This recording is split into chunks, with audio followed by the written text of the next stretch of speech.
കാസർഗോഡ് കോടതി വളപ്പിൽ മുദ്രാവാക്യം വിളിച്ച് മാവോയിസ്റ്റ് നേതാവ് സോമൻ. കാഞ്ഞങ്ങാട് നഗരസഭാ ചെയർമാനായിരിക്കെ മുസ്ലിം ലീഗ് നേതാവായ NA ഖാലിദിനെ വധിക്കാൻ ശ്രമിച്ചുവെന്ന കേസിന്റെ വിചാരണയ്ക്കായി എത്തിച്ചപ്പോഴായിരുന്നു സോമൻ മുദ്രാവാക്യം വിളിച്ചത്.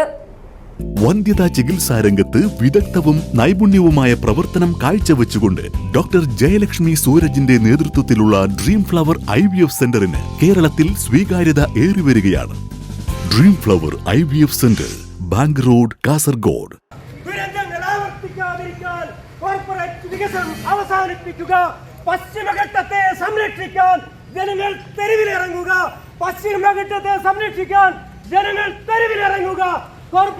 കാഞ്ഞങ്ങാട് നഗരസഭാ ചെയർമാനായിരിക്കെ മുസ്ലിം ലീഗ് നേതാവായ NA ഖാലിദിനെ വധിക്കുവാൻ ശ്രമിച്ചെന്ന കേസിന്റെ വിചാരണയ്ക്കായി എത്തിച്ച മാവോയിസ്റ്റ് നേതാവ് സോമൻ കാസർഗോഡ് കോടതി വളപ്പിൽ മുദ്രാവാക്യം വിളിച്ചു.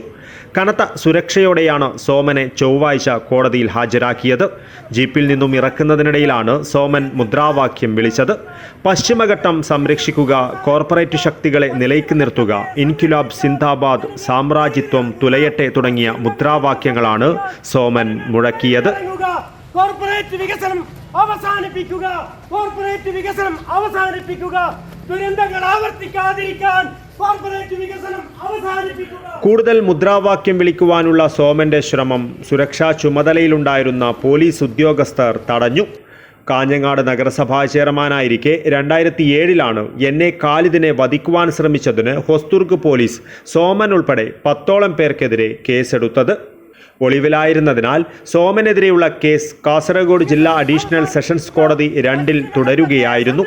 ഏതാനും ദിവസങ്ങൾക്ക് മുൻപ് കർണാടക കാർക്കളയിൽ പോലീസുമായുണ്ടായ ഏറ്റുമുട്ടലിൽ കൊല്ലപ്പെട്ട വിക്രം ഗൌഡയ്ക്കൊപ്പം വനത്തിനകത്ത് ഒളിവിൽ കഴിയുകയായിരുന്ന സോമനെ ജൂലൈ 28 പ്രത്യേക അന്വേഷണ സംഘം അറസ്റ്റ് ചെയ്തത്. കഴിഞ്ഞ ദിവസമാണ് കാഞ്ഞങ്ങാട്ടെ കേസിൽ സോമനെ കാസർഗോഡ് കോടതിയിൽ ഹാജരാക്കി കുറ്റപത്രം വായിച്ചു കേൾപ്പിച്ചത്.